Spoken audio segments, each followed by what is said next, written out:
Hello, universe. Up with the darkness, are we? Because it is only 5... What time is it? 5:10. Yeah, 5:10. 5:11.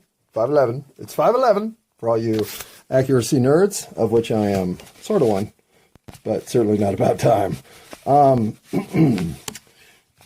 Well, why am I up at 5:11 in the morning?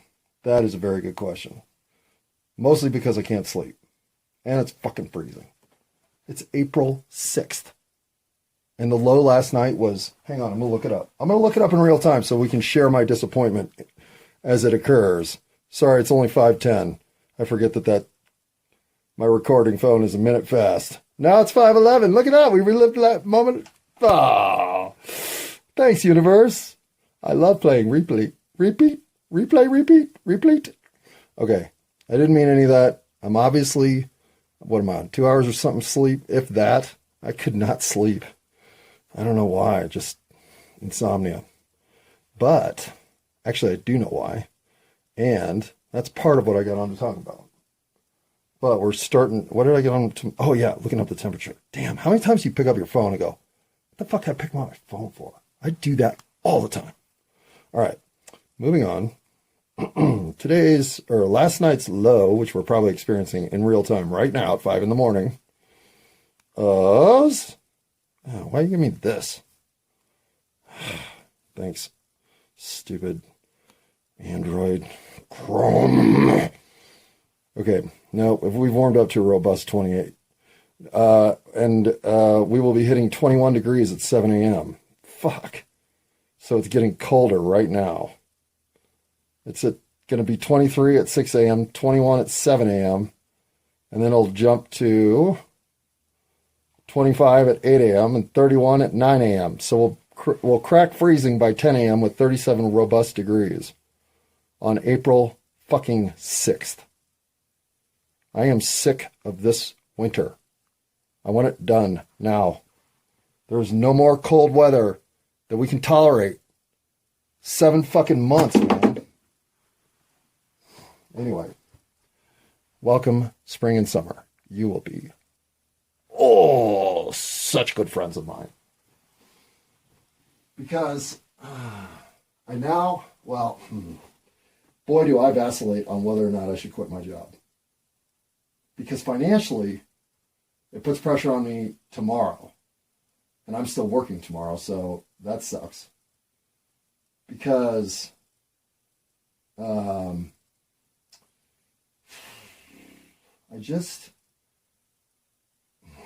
don't know how much output my life will need with what I plan to do. And since what I plan to do is going to be core fundamental process within the podcast, I'm not going to spoil it or even explain it. I'm just going to go do it and then talk about it, because that's what I do well, talk about shit.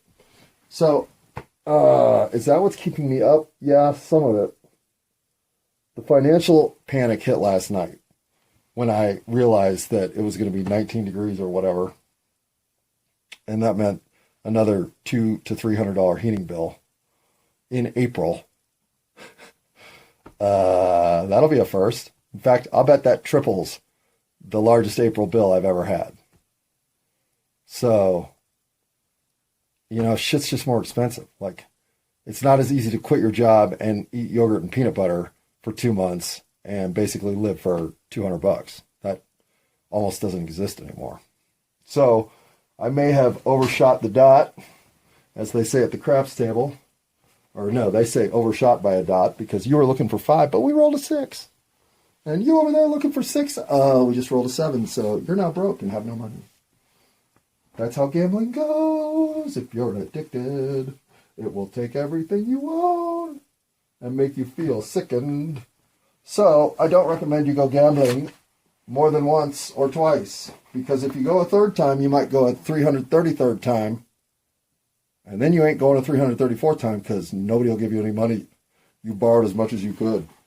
So for a truly addictive personality, like you've got one, like I did, for instance, at about the age of 28, stay away from casinos. They'll fuck you over. You cannot Beat them, they will beat you. That is great advice to anybody with an addictive personality, including 2 guys I work with. But I've never said that to them, but I might say it on my way out the door. Not that it'll help. If you're on that train and you're already about to cash your last paycheck to go to fucking casinos, all I can tell you is don't. Stay home. Stop now. You're going to stop after you lose that last paycheck. Or you can have a little money. You're going to lose it. So stop. Just stop. The only thing you can do to win is quit going. And it's amazing how quickly you can recover your life a little bit because you quit losing all your fucking money. Trust me. That's your biggest problem. And it doesn't stop until you do. I beat gambling by myself by losing all my money. So I know what the fuck I'm talking about. But I will never think going to a casino has value for me ever again. Because it doesn't. I'm too addictive to be in those places and not give them everything I own. So I don't go to those places, or that's what I do. Now, that didn't keep me up all night. That was just a public service message presented by Dave. If Dave ever shows up for work, I will make him do all the public service announcements that day. Until then, playing the role of Dave will be Carl. Now, back to John. All right, it's 5:16 now for anybody keeping track of the time. And I think I figured out, finally, a framework in which to create a stand-up comedy routine. Like, it's a simple one, too. In fact, it's so simple, I got to go check and see how much it's been mined over. Because I could just be thinking of something Saturday Night Live did 4, 3, and 2 years ago and is beaten to death by now, and I just never have watched. Who knows? I mean, first of all, A, that's impossible. This idea is timeless. It has nothing to do with current pop culture, so Saturday Night Live's irrelevant. B, the concept is very unique to me. Like, it's a personal concept. So if you're doing it, then you're going through what I'm going through. How many people are going through what I'm going through? Fuck, I don't know, but I don't think a lot, which is part of the charm of the entire idea. Not to mention that, of course, that makes me essentially the target for all of the humor, which I think I've been trying to... One of the things that bothers me, really does bother me. In fact, I will point this out in real time because I just... I find it ill-conceived. And that is humor at another's expense. Making fun of someone. What Donald Trump does to handicapped or differently abled bodies. It's not funny. It is appealing to the 7th grade male audience with an in-joke that you know they will laugh at, but aren't aware enough overall to realize that only they are laughing at it. And junior high is a tough fucking time because that's when kids turn brutal. Whenever, to me, I went to the tarantula, or I went to what's called the Butterfly Pavilions here in Broomfield, Colorado. That's the northwest region of Denver. Very drivable because I went with my coworker Brisa, who's we could call her a bug chick, right? She definitely digs bugs, and she's a chick, meaning she likes chickens. Not meaning that at all, but she does like chickens. She raises them. So Brisa's an interesting human. Lots of value in terms of co-piloting a mission to the Butterfly Pavilion, especially when it came to tarantulas, which she's owned as pets, so has quite a repertoire of information compared to me, who thinks, my sister used to knock those off the porch in Roma, Texas when she was teaching for Teach for America, but other than that, I don't really know anything about them, but I don't want to be near them. And so having seen tarantulas only in zoos or exhibits of that sort in my life, which is probably including maybe 5 times I've seen a tarantula actually alive. Are they in pet stores? I guess they must be. So maybe I've seen them in the pet stores. Let's say 15 times or even 10. I don't go seeking them out at Walmart to find the tarantulas. That's for fucking sure. But I had intended to go to this particular exhibit to handle the tarantula, or at least to put a tarantula in my palm and somewhat face, I don't want to say face a fear of spiders, because I'm really not afraid of spiders at all. I don't kill them. I don't jump at them. But I do live in a house infested with black widows. So I've had to face the spider fucking real sensibility in my own living situation, to the point that it brought up all my old fears from being a kid. Because as a kid, I had one nightmare at least a few times, and remember it vividly still, that I was being attacked by spiders. And it would start in the dream that I was in some circumstance and they were just falling all over me and crawling all over me, and I was just covered in spiders, which would wake me up in terror. I'm a 3 or 4 year old at this point, maybe 5. And I am 5, because I definitely remember one of them happened in the new house. So I'm 4 and 5 as these are happening. I wonder if moving had anything to do with it. Maybe. It's odd that that's at the transitional time, but whatever. The spiders, as I'm waking up, come to life. They're in my room. They're in the hallway. They're everywhere. I'm seeing spiders everywhere. And I'm sure it's just shadow effect from darkness or whatever, because it's dark. But I go screaming into my parents' room. The spiders are after me. The spiders are after me. The spiders are chasing me, whatever I'm yelling, and jump into their bed for protection. And once I'm in their bed, I'm fine and fall right asleep, almost back to sleep, as it were. And as a kid, I was a sleepwalker. I used to get up and go walk through the house. So me being an active sleeping child was the norm, but the nightmares are really one-offs. I can't think of nightmares I've had in my life that aren't of 2 specific categories. The spider dreams as a toddler, we'll say a kindergartner. But, I mean, I didn't have them past, I don't even think I had them as a kindergartner. I really think this is like the summer of 74 that these dreams happened, in the spring of 74. And now I wonder if the moving did have anything to do with it. Whatever. I'll think about that and get back to it. But the only other, and to call this a nightmare is a little unfair, but the shark dreams that I've always associated with seeing the movie Jaws way too young at the age of 6. They were a persistent force in my life. I would have them almost as anxiety dreams with whatever my reality was serving up. And then once I conquered those, that was the key to lucid dreaming for me. So in some ways, I've always thought the shark dreams weren't just, they weren't nightmares, because you just, I mean, sometimes I would get attacked by a shark waiting in a dental office or whatever. Like, they were absurd, but they were very real, because I would watch myself get eaten by a shark. But because they were absurd enough, that was the trigger that allowed me to pull myself out of them entirely.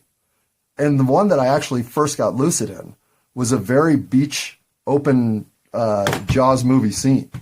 Like, of all the shark dreams I ever had, that was the one that was the hardest to know if I was dreaming, because it was as real a shark attack as you could experience until I realized I was dreaming, and then I laughed my way through the rest of it. And that was essentially the last shark dream I ever had. I've had one more since then, but that one I think was related to a breakup. So I don't really have nightmares. In fact, I don't have stressful dreams at all. I go into my dreams expecting to be A, the star of the show, B, calling the shots, and C, having a great time. Or none of the above, some of the above, one of the above, and a whole lot of wisdom coming at me. I get slapped upside my head in the dream world all the time. Characters are constantly telling me I'm fucking things up, I'm behind, I'm not doing things right. Like, I expect in my dream world, wisdom dreams, the ones where people are telling me shit, to be at fault, in fact. So it's every other dream that I take over and have almost Candyland at my disposal. But when I'm being put in my place, yeah, I endure. Okay. I've talked about nothing I think I wanted to talk about when I woke up. Because what I really woke up thinking about are time concepts. I've been struggling with the knowledge that incremental forces moving at such pace that they're almost imperceptible are a huge influence in how the universe functions. In other words, the things that are moving at a pace that we would call geologic, well, when they actually have incidents, they're massive because those forces build up over millions of years, allegedly, theoretically, according to some research and theorizing in science. It's hard to know what could set off a flood that is described in most myth and lore of civilizations across the globe. Whatever that was wet and it was widespread because everybody was in on it and everybody talked about it.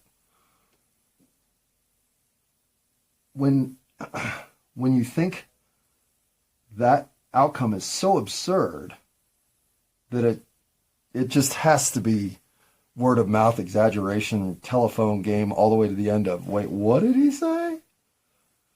You mean when the swimming pool burst and the fish all fell out? Yeah, it was floody, but it wasn't like a cataclysm.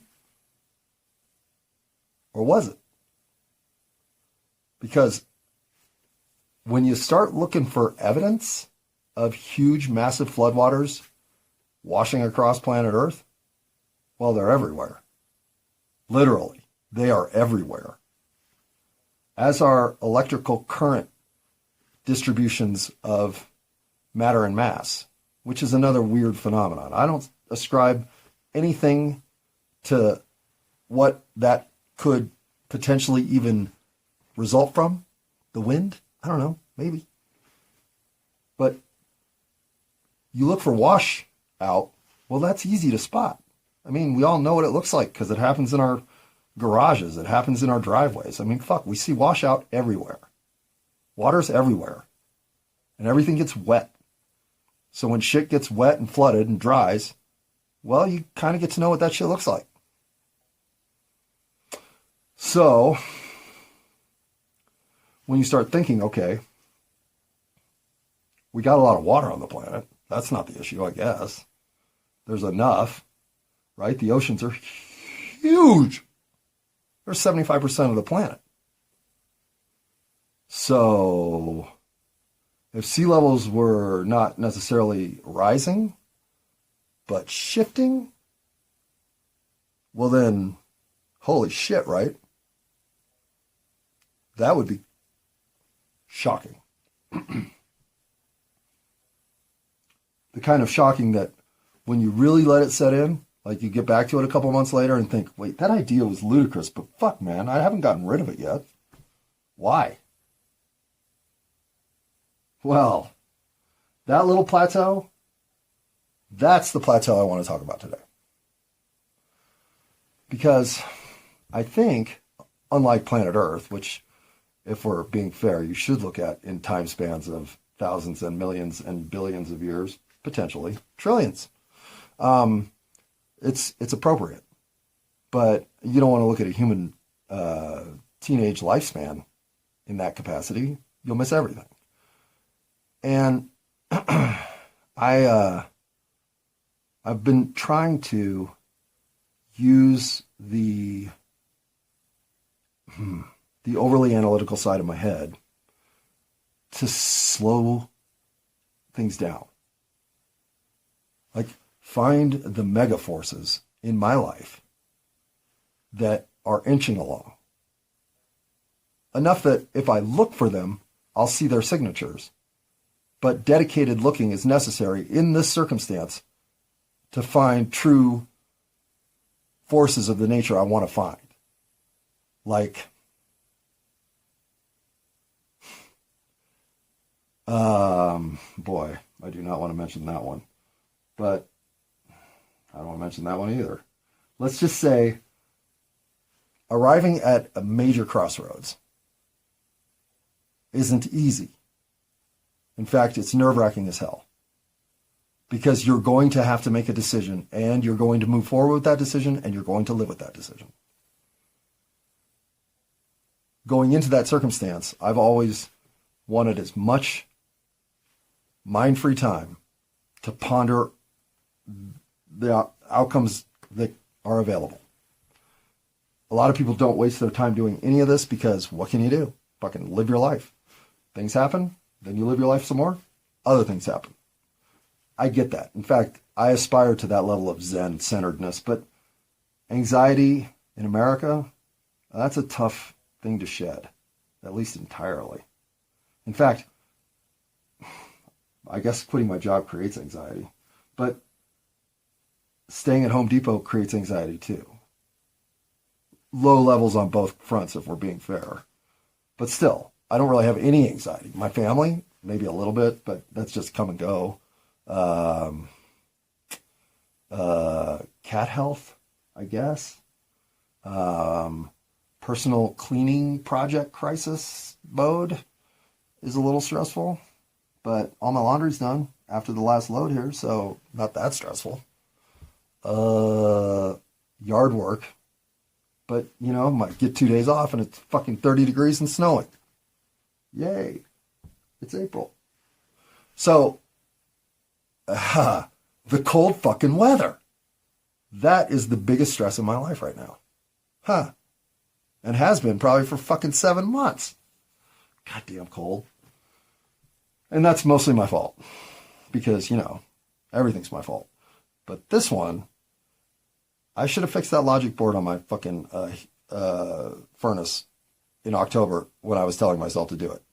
Because getting it done in November and December when the boards weren't available, what do you know? So yeah, I fucked that up. And have been living in space heater hell ever since, in the coldest winter on record for the last 75 years. So a little stir crazy have I gone, as evidenced by every recording, including this one, I've ever done. But I did not get on to talk about that. Although there is another concept. I mean, think about this. I just realized that the biggest stress of my life is the cold weather, which is true. I can hands down call that right without having to think about other stresses because that is number one. But I hadn't realized that till, 45 seconds ago. So there's a perfect example of how something incremental that you're not even really noticing because it becomes part of your routine almost is stressing you out. No breaks in cold weather for over 60 days. We never saw 60 degrees. We had the longest stretch in Denver of not reaching 60 degrees in the history of recorded temperatures. The one inside secret about Denver is, yeah, we get snow, but we get sunshine a day or two later that melts it all away. Denver's a very sunny state. 300 days of sun means a whole lot of warmth. We have golf days in January, 8 out of 10 winters. And if we don't have golf days in January, well, we did have them in December and we'll probably have them in February. This year, I haven't played golf once. Now, there have been about 6 viable days to go play golf. The courses, and I'm speaking into, say, mid-March, because there have been a few more since then, but you're still playing with snow on the fucking ground, which is annoying. But the point is, this is the coldest winter I can remember ever in Colorado. It's been fucking cold. And I play a lot of tennis, so when I can sneak out to play tennis because it's been 50 degrees for a week, it happens all the time. But it didn't happen this year at all. In fact, the very first time I could get out to play tennis was in February, after not playing since October. I don't think I've ever gone that long of forced not playing. I could have gone to indoor courts. That was my one option. So, it's things like this that now that I've identified how aggravated the background noise of my life has been because of the cold weather, well, it's just one more thing to look forward to changing for the better. And I think if you want to build momentum about your life getting better, you really want to have these major forces that move and certainly take a long time to adjust and move a different direction. But when they're moving without you thinking about it, if they're positive, they're having a huge impact for you in ways that, once recognized, I think can even be leveraged further. So I'm trying to get away from complexity in thought and have my simplest thoughts possible for at least the next 4 or 5 weeks. If I think something is becoming too convoluted, I'm going to disregard it entirely and rethink something. I really want to try to be as elemental with what my next few weeks of work will look like, that it's like almost starting basic training in the Army after having a 20-year career or something. I feel like I need to go back to elementary school and make sure I caught everything that was there to be caught, or something. And I think I actually know exactly where this is all coming from, because the Butterfly Pavilion is a very unique offering here in Colorado. It's a mini zoo of insects and water living scapes, seawater and other anemones and things that I guess, what would lump those in? That they're arthropods and the living environments in which they exist? Probably.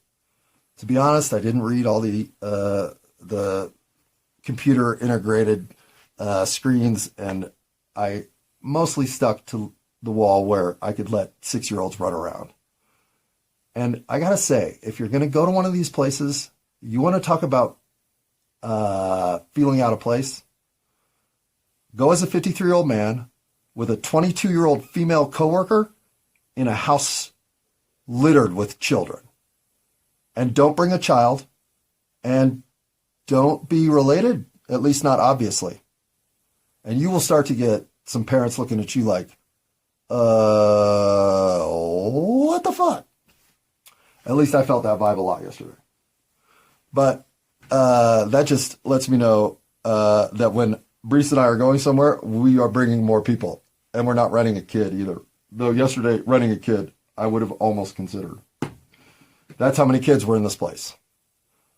But fantastic. And Brisa's first introduction to the Butterfly Pavilion was as a kid. It was an elementary school field trip, which it should be. And I'm sure that's what we were running into today, along with a whole bunch of parents that were having fun days with their kids. It was such an uplifting experience, including the 18, 19, 20-year-old woman who helped me hold Rosie the tarantula, of which there are 30. So I guess I'm guessing Rosie 17 if I have to pick, or Rosie 29. I mean, if we're going to go extreme, but nonetheless, I had a tarantula in my hand, which is not that big a deal because I've watched a lot of science television as a kid, and that shit's loaded with kids handling tarantulas. So it's not like I even felt apprehension toward it. but it's still a huge fucking hairy spider in your hand. And there's no getting over that, especially as you're looking at it completely exposed to its back hair darts that it flicks at you, as well as its fangs that can bite you and at least cause you some serious discomfort for a while. Yeah, it felt like basics. Like maybe as a fourth grader, somehow I missed handling a tarantula. And, maybe if the tarantulas get conquered as a fourth grader, the sharks don't even appear when I'm a sixth grader, or whatever year it was that I first had a shark dream. Actually, those were definitely elementary school. That was like fourth, fifth grade when the sharks started appearing in my dreams. No doubt. Boy, when they started, they were so real. Boy, did I would wake up. This was before I could sweat, but I would wake up panting and then go right back to sleep. And the next dream would never be a shark dream. In fact, when I was a kid, I only had them maybe 3 or 4 times. By the time I got to high school and college, late high school, this is why I've always thought of them as stress dreams, because these were stressful years academically. But especially college and the last year of high school, I could have them twice a week at that point. And by the end of college, I was learning to conquer them, and conquered them sometime when I was living in Portland. But until I finally could tell myself, I'm just dreaming. Well, every night going to sleep, I'd have to say, I wonder if tonight I'm going to die in a shark attack. Hello, universe. Well, what do you know? It is exactly 22 minutes since I stopped the last recording, and already I think I have something to talk about. Whatever. Well, the way I title my episodes is simply the last thing I said. However, in the last episode, I ended it with talking about my shark dreams when they were really happening frequently. I would oftentimes fall asleep with the nodding off thought of, I wonder if tonight I'm going to die in a shark attack. And that is the final sentence of the episode. I wonder if tonight I'm going to die in a shark attack. So, do I title it as such with the entire sentence? Or do I lead in with an ellipsis that says, tonight I'm going to die in a shark attack? Now, yeah, this is clickbait. I get it. And this is bullshit. I get that too. So, of course, I'm not going to do the latter. However, the number one most downloaded episode in my entire repertoire is the one where I cut myself off early saying it's hard to say hard when I meant to say it's hard to say harder than you thought or something. But I cut myself off exactly at the end of hard. So that episode got named It's Hard to Say Hard. And believe it or not, wait, is that even what it was named? Shit, now I got to go look up. Because that doesn't sound right. But it probably is. Hang on. I will go. Hey, let's go see if anybody in Vermont or Wyoming downloaded the podcast. Or we could not do that, but let's find the podcast first. Here it is. If you're looking for the podcast on Spotify, just type It's All My Fault. You'll find it. And you can become one of my, let's say I don't believe Spotify's follower numbers because they seem inflated. But the episode we're looking for is episodes.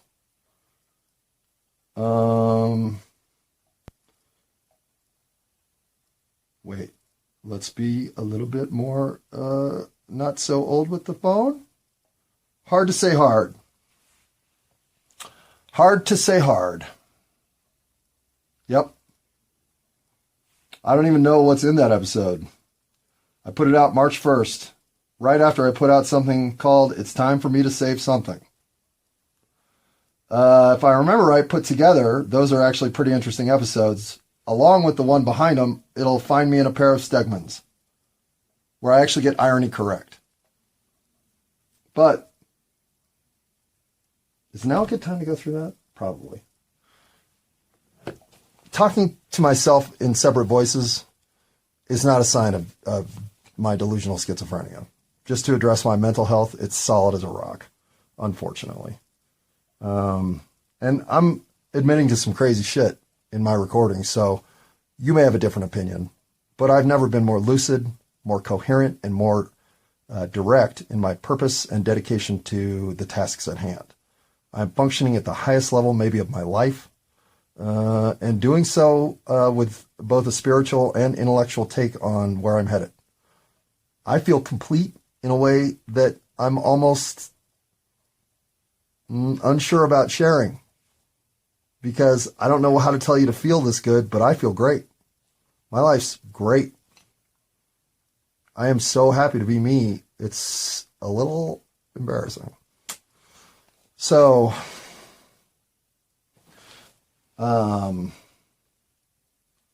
think that I'm unable to explain the transition from not wanting to be here at all to hoping I get as much out of this lifetime as possible,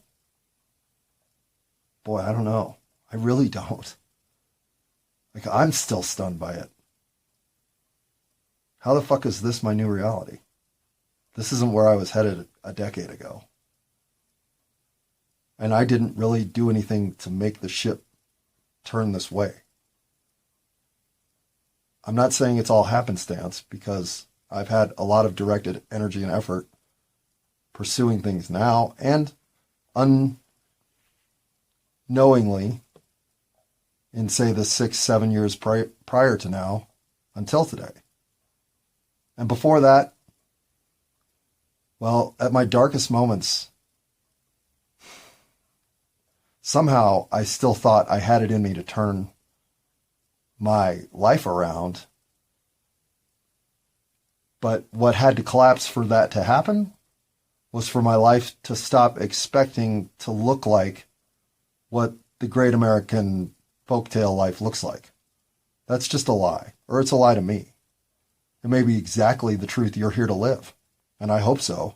Go embrace it, because that is easy to go get. Just do what you're told around here.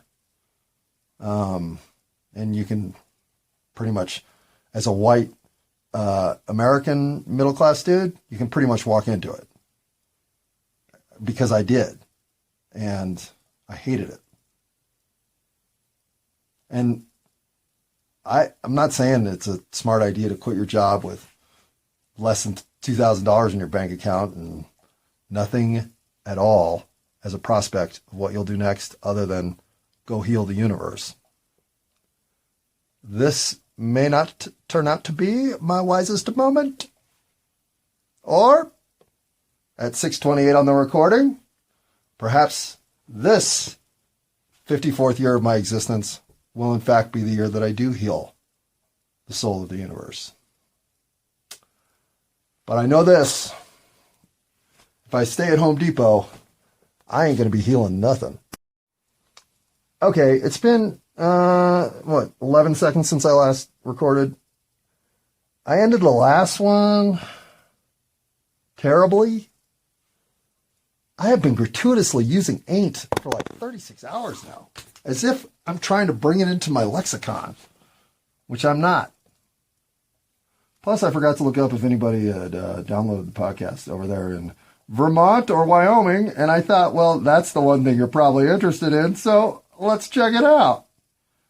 I have to refresh my analytics because, it's been overnight. I'll have to log in. We may not be doing this. I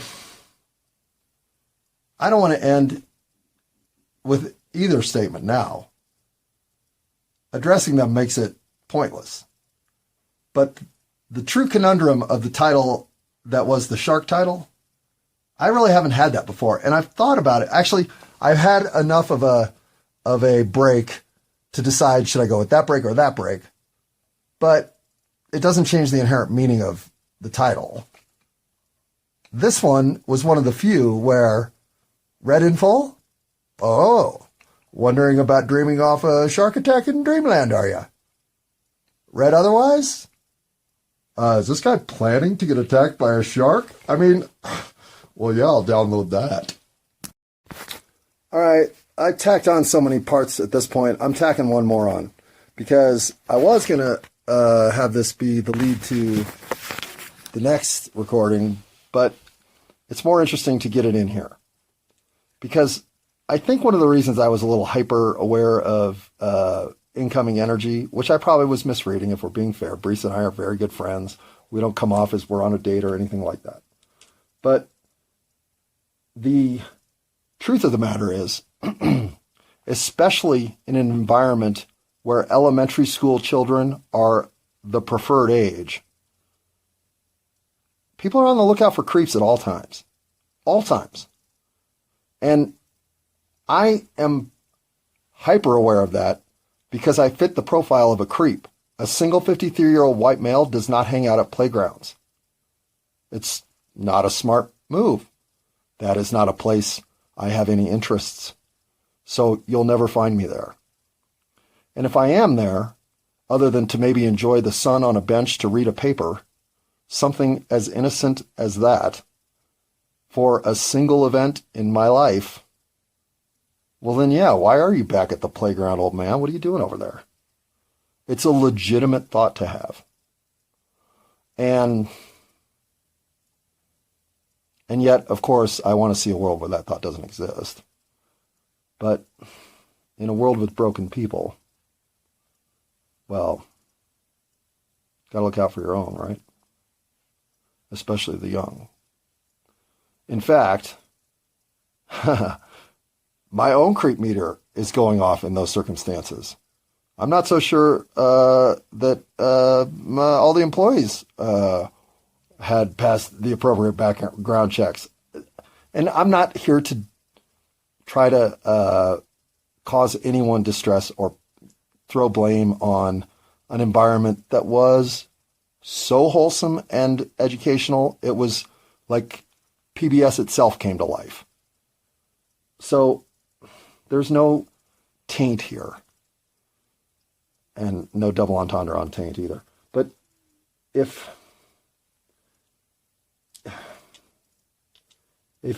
I ever want to have a podcast that's not interesting, well, it should be one that talks about kids. I have no kid interaction other than the kid interaction I had as a kid. As an adult, I have no nieces, no nephews, no young cousins running around. I got none of that. The closest I get to what would be considered caring for a child is caring for a dog and a cat. That's literally as close as I get. That may not be even in the same universe in your world, but in my universe, yeah, it's pretty close. I mean, you could change them both out and give me one kid. That'd probably be a fair trade, right? Of course I'm kidding. I see parenthood as the kind of challenge I was never really up for, either morally or spiritually or collectively. So trust me, I think the undertaking is an enormous effort. One I clearly was not built for. That angst is gone in my life, but through my 30s was palpable and frankly was more distressing to me than the fucking weather because it wasn't so fucking cold then. But that's not even why I opened this up for one last addendum. No, the last addendum here is reading the literature about the bugs. The role of the male in arthropod life is essentially to get big enough to grab the female in a position she won't threaten your life while you mate with her in a variety of invasive, frankly, what look to be not fun or comfortable capacities, and then get the fuck out of the picture. In fact, female tarantulas live to be 25, 30 years old at times. Males live to be 8 to 10. And I can't tell you how many of the bug displays emphasize the fact that the males were there to essentially win the female's favor, impregnate her, and get the fuck out of there. Which, I'm sure if you're a woman listening to this, well, first, why are you listening to this? But two, that's probably a good plan, right? I mean, I don't know why women would want men hanging around other than for sperm myself, but whatever. On with the culture, as it were. The bug kingdom is about survival. The bug kingdom is about constantly working at a life that's nothing but hardship. The bug kingdom keeps it real.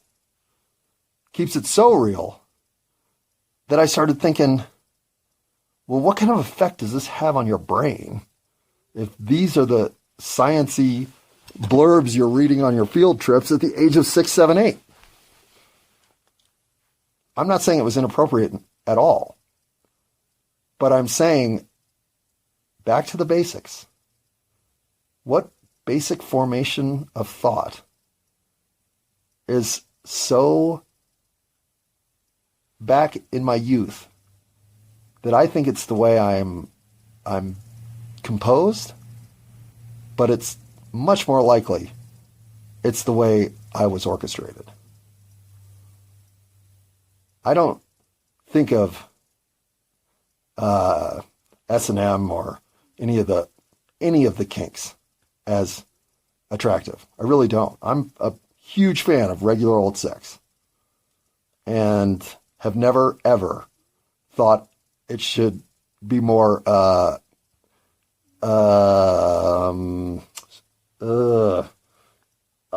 insect-like ever. And in the insect world, I don't think that survival and life in their natural habitat is anything but a constant battle. So the idea that you throw mating into the battle scene of survival, I mean, it has impact. I may be overestimating how much, but it has impact. And actually, you're going to hear the last segment after this one. I'm apologizing for that because normally I like to end my episodes in a way that is sequential. But I kind of like the title of the last one, and this is all butchered, so pause. Turns out I lied. I didn't put the next segment on. You already heard it. It was the one before that. These have all been in sequential order because my integrity demands that I don't fuck around because the title's better. I mean, how do you sell out to yourself? How do you do that? Well, you just watch me do it. So here's the end of the episode. Download it if you want to.